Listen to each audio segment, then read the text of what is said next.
Supreme कोर्टामध्ये शिवसेना पक्ष आणि चिन्ह या संदर्भातली सुनावणी सुरू आहे आणि त्याकडे संपूर्ण देशाचं लक्ष लागून राहिलेलं आहे। शिवसेना पक्षासंदर्भात गेल्या 5 दिवसांपासून सुरू असलेल्या सुनावणीमुळे सत्ताधारी आणि विरोधकांकडून यावर प्रतिक्रिया दिल्या जात आहेत। त्यातच आता राष्ट्रवादी काँग्रेस शरदचंद्र पवार पक्षाच्या खासदार सुप्रिया सुळे यांनी माध्यमांशी बोलताना या संदर्भात एक मोठं वक्तव्य केलंय। त्यांनी शिवसेना ठाकरेंचीच असून राष्ट्रवादी काँग्रेस पक्ष शरद पवारांचाच असल्याचं ठाम मत व्यक्त केलंय।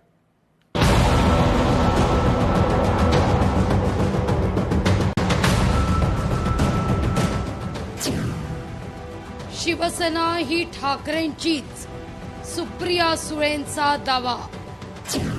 यापूर्वीच ठाकरेंचीच होती, आजही आहे आणि उद्याही राहील।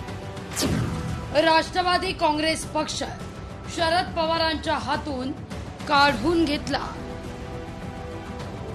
ज्येष्ठ नेते शरद पवार यांनी ज्या पक्षाची स्थापना केली, शून्यातून विश्व निर्माण केलं, तीच राष्ट्रवादी काँग्रेस पक्ष आणि चिन्ह त्यांच्याकडून सोयीस्करपणे काढून घेण्यात आलं, असा अत्यंत थेट आणि गंभीर आरोप खासदार सुप्रिया सुळे यांनी केलाय।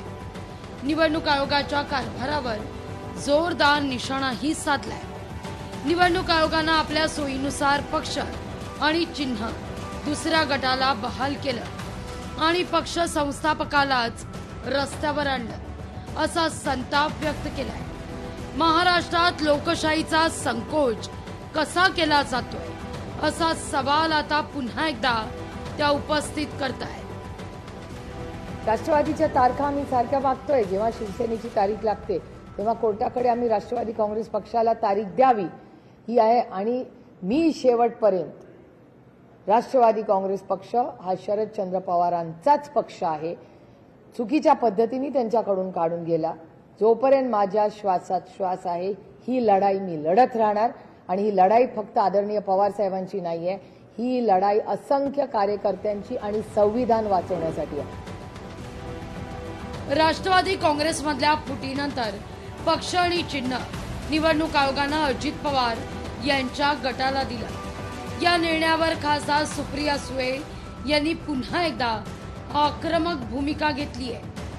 ज्या माणसानं 80 वर्षाच्या वयात पक्ष उभा केला, ज्यांच्या पक्षाच्या सर्व कागदपत्रांचे पुरावे आमच्याकडे होते, तरीही निवडणूक आयोगानं अन्यायकारक निर्णय दिला, असा थेट आरोप त्यांनी केलाय। संस्थापकांकडूनच पक्ष काढून घेऊन तो इतरांच्या झोळीत टाकण्याचं काम आयोगानं केलंय, अशी घणाघाती टीका सुप्रिया सुळे यांनी केली आहे। तारीख पे तारीख आमची आजही केस चालू आहे, म्हणजे आज लावली तर मी आज सुप्रीम कोर्टात जाईल, पण आम्हाला तारीखच मिळत नाहीये। हे दुर्दैव आहे की ज्या शरद पवार यांनी पक्ष स्थापन केला, कागदपत्र शरद पवारांच्या बाजूनी होती, त्या शरद पवारांकडून चुकीच्या पद्धतीने पक्ष काढून घेतला। गेल्या 2 दशकाहून अधिक काळ राज्याच्या राजकारणात दबदबा निर्माण करणाऱ्या या पक्षात जुलै 2023 मध्ये असा भूकंप झाला, ज्यानं राजकारणाची संपूर्ण समीकरणच बदलून टाकली। काँग्रेस पक्षाचे तत्कालीन अध्यक्षपद आणि सोनिया गांधी यांच्या परदेशी वंशाच्या मुद्द्यावरून मतभेद झाल्यानंतर शरद पवार, PS संगमा आणि तारिक अनवर यांनी काँग्रेसमधून बाहेर पडण्याचा निर्णय घेतला। 1999 ला दिल्लीत राष्ट्रवादी काँग्रेस पक्ष म्हणजेच NCPची अधिकृत स्थापना झाली आणि त्यांना घड्याळ हे निवडणूक चिन्ह निश्चित झालं। स्थापनेनंतर अवघ्या काही महिन्यातच 1999च्या विधानसभा निवडणुकीत पक्षानं मोठी कामगिरी केली आणि काँग्रेस सोबत मिळून आघाडी सरकार स्थापन केलं। 99 ते 2014 या सलग 15 वर्षात राष्ट्रवादी काँग्रेसनं महाराष्ट्रात सत्तेचा वाटा उचलला। या दरम्यान पक्षानं साखर कारखाने, सूतगिरण्या, जिल्हा मध्यवर्ती बँका, शैक्षणिक संस्थांच्या माध्यमातून राष्ट्रवादी काँग्रेसनं महाराष्ट्राच्या ग्रामीण भागावर मजबूत पकड निर्माण केली। राष्ट्रवादी काँग्रेसची पार्श्वभूमी पाहूया. अध्यक्षपद आणि सोनिया गांधी यांच्या परदेशी वंशाच्या मुद्द्यावरून मूळ काँग्रेस पक्षात मतभेद झाले. शरद पवार, पी.ए. संगमा, तारिक अनवर यांनी काँग्रेसमधून बाहेर पडण्याचा निर्णय घेतला. 10 जून 1999ला दिल्लीत एनसीपीची स्थापना झाली. 99च्या निवडणुकीनंतर काँग्रेससोबत सरकार स्थापन करत 15 वर्ष सलग सत्ता ही हातात होती. राज्याच्या राजकारणात दबदबा निर्माण करणाऱ्या पक्षात जुलै 2023 मध्ये भूकंप झाला. अजित पवार यांनी आपल्या समर्थक आमदारांसह महायुती सरकारमध्ये ते सामील झाले. फुटीनंतर अजित पवारांच्या पक्षाचं नाव आणि घड्याळ चिन्हावर हक्क असल्याचा दावा. निवडणूक आयोगाकडून अजित पवार गटाला मूळ राष्ट्रवादी काँग्रेस नाव आणि घड्याळ चिन्हाची मान्यता.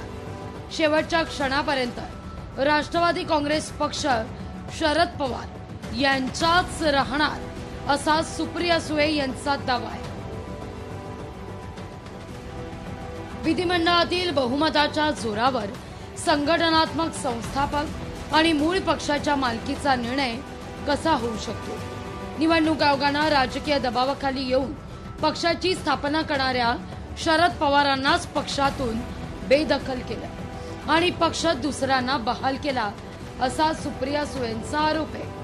निवडणूक आयोगाच्या या निर्णयाविरोधात आणि पक्षाच्या चिन्हाबद्दल सर्वोच्च न्यायालयात लढाई सुरू आहे. सुप्रिया सुळे यांच्या वक्तव्यामुळे आता पुन्हा एकदा मूळ पक्ष कुणाचा आणि निवडणूक आयोगाची भूमिका काय यावरून महाविकास आघाडी विरोधात महायुती असा राजकीय कलगीतुरा रंगण्याची चिन्ह आहे. ब्युरो रिपोर्ट, लोकशाही मराठी, मुंबई.